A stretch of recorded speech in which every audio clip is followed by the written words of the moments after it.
the stalk. My grandma's song continued, and I curled up on my side, sighing as I rubbed my cheek against the soft pillow. Unfortunately, moving my head caused enough pain to shoot through my temples, and like a bullet through a pane of glass, shattered my happy feeling as the memory of the last day overwhelmed me. I was turning into a vampire. I had to run away from home. I'd had an accident and some kind of weird near-death experience. I was turning into a vampire. Oh my god, man, my head hurt. Zoe Bird, are you awake, baby? I blinked my blurry eyes clear to see Grandma Redbird sitting on a little chair close beside my bed. Grandma, I croaked and reached for her hand. My voice sounded as terrible as my head felt. What happened? Where am I? You're safe, little bird. You're safe. My head hurts. I reached up and felt a place on my head that was tight and sore, and my fingers found a prick of stitches. It should. You scared 10 years of my life from me. Grandma rubbed my back of my hand gently. Oh, that blood, she shuddered, and then shook her head and smiled at me. How about you promise me not to do that again? Promise, I said. So, you found me, bloody and unconscious, little bird. Grandma brushed the hair back from my forehead, her fingers lingering lightly on my mark, and so pale that your dark crescent seemed to glow against your skin. I knew you needed to be taken back to the House of Night, which is exactly what I did. She chuckled, and mischievous sparkle in her eyes made her look like a little girl. I called your mother to tell her that I was returning you to the House of Night, and I had to pretend that my phone cut out so I could hang up on her. I'm afraid she's not type with either of us. Came back and Grandma Redbird. Mom was mad at her too. But Zoe, whatever were you doing out during the daylight? And why didn't you tell me earlier that you had been marked? I struggled to sit up, grunting at the pain in my head. But thankfully, he simply stopped coughing.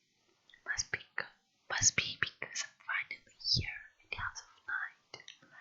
But the thought disappeared as my mind processed all of what my grandma had said. Wait, I couldn't have told you any earlier. The tracker came to the school earlier and marked me. I went home first. I really hope Mom would understand and take my side. I paused, remembering getting awful scene with my parents. In total understanding, Grandma squeezed my hand. She and Joan basically locked me in my room while they called her shrink and started to pray a dream. Grandma grimaced. So I crawled out my window and came straight to you. I concluded. I'm glad you did, Zoe Bird, but it just doesn't make any sense. I know, I sighed. I can't believe I got marked either. Why me? That's not what I mean, baby. I'm not surprised you were dragged and marked. The Redbird blood has always held strong magic. It was only a matter of time before one of us was chosen. What I mean is that it makes no sense that you were just marked. The crescent isn't an outline, it's completely filled in. That's impossible. Look for yourself with Xiangyu-Hutsa. She used the Cherokee word for daughter, suddenly reminding me very much of a mysterious ancient goddess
What does it mean? I said, unable to look away from the work. We were hoping you would have an answer to that question, Zoe Redbird. Her voice was amazing. Even before I looked up from my reflection, I knew she would be unique and incredible. I was right. She was movie star beautiful, Barbie beautiful. I'd never seen anyone up close who was so perfect. She had huge, almond-shaped eyes that were a deep, mossy green. Her face was an almost perfect heart, and her skin was the kind of flawless scriptness that you see on TV. Her hair was deep red, not the horrid carrot top orange red, or the washed out blonde red, but a dark, glossy auburn that fell in heavy waves well past her shoulders. Her body was, well, perfect. She was indeed like the three girls who puked and starved themselves in what they thought was Paris Hilda Jig. That's hot. Yeah, okay, whatever, Paris. This woman's body was perfect because she was strong but curvy, and she had great boobs. I wish I had great boobs. Huh, I said, speaking of boobs, almost looked sound like one. Boob. The woman smiled at me and showed a nice long straight white teeth without fangs. Oh, I guess I forgot to mention that in addition to her perfection, she had a sapphire crescent moon neatly tattooed in the middle of her forehead, and from it swirls of lines that reminded me of ocean waves framed her brows, extending down around her high cheekbones. She was a vampire. I said we were hoping you would have some explanation about why a fledgling vampire that has the mark of a mature being on her forehead. Without her smile and her gentle concern in her voice, her words seemed harsh. Instead, what she said came off as worried and a little confused. So I'm not a vampire, I blurted. Her laughter was like music. Not yet, Zoe, but I would say that already having a mark on the plate is an excellent omen. Oh, well, good. That's good, I babbled. Thankfully, Graham saved me from my total humiliation. Zoe, this is the High Priestess of the House of Night, Neverett. She's been taking good care of you while you've been. Grandma paused, obviously not wanting to say the word unconscious. While you've been asleep. Welcome to the House of Night, Zoe Redbird, Neverett said warmly. I glanced at Grandma and then back at Neverett, feeling more than a little lost. I stuttered. That's not really my name. My last name is Montgomery. Is it? Neverett said, raising her emerald brows. One benefit of beginning a new life is that you have the opportunity to start over, to make choices you weren't given before. If you could choose, what would be your true name? I didn't hesitate. Sorry, Redbird. Then from this moment on, you shall be Zoe Redbird. Welcome to your new life. She reached out like she wanted to shake my hand, and I automatically offered mine. But instead of taking my hand, she grasped my forearm, which was weird but somehow felt right.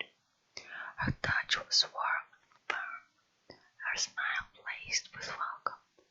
She was amazing and awe-inspiring. Actually, she was what all vampires are, more than human, stronger and smarter, more talented. She looked like someone that turned on a blaze,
So when I climbed the path up the bluffs, I remembered the rest of it, all of the rest of it.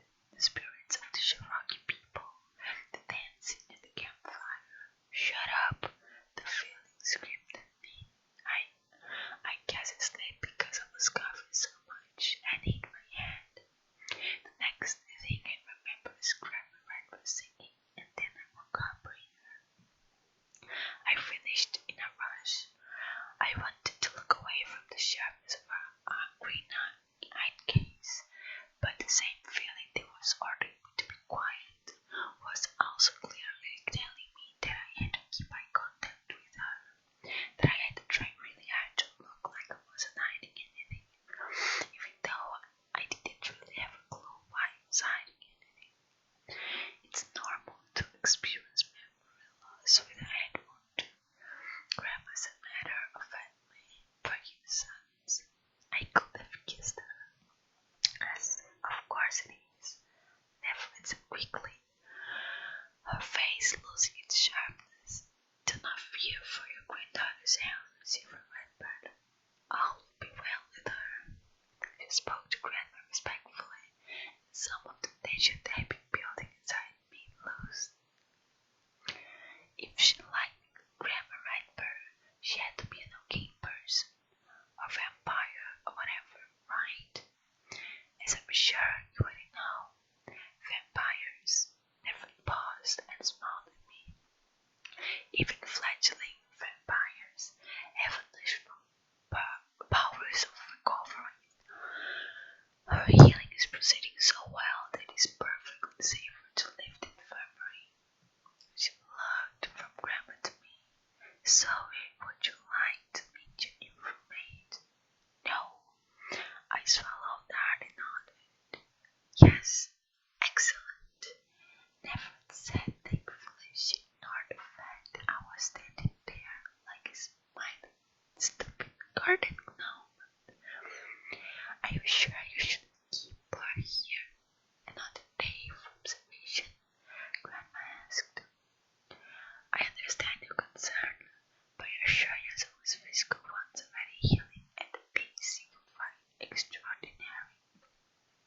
She smiled at me, and even though I was scared and nervous and just plain freaked out, I smiled back at her. It seemed like she was genuinely happy that I was there, and truthfully, she made me think turning to a vampire might not be such a bad thing. Grandma, I'm fine, really. My head just hurts a little, and the rest of me feels way better.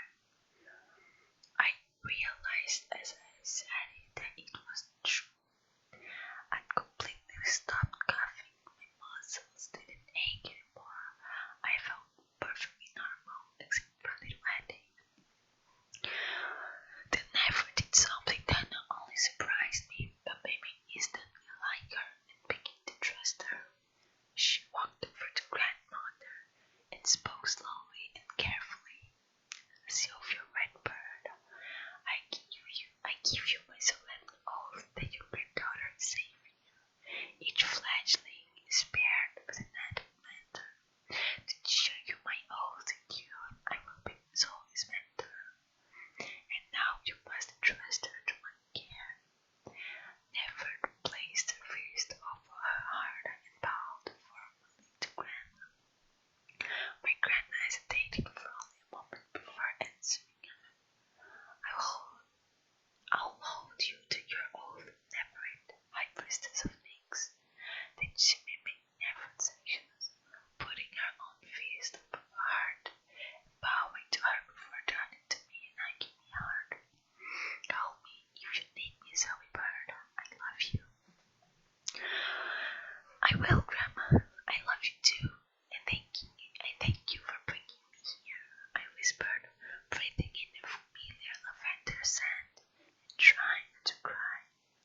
She kissed me gently on my cheek, and then with a quick, confident steps, she walked out of the room, leaving me alone for the first time in my life with a vampire. Well, Zoe, are you ready to begin your new life?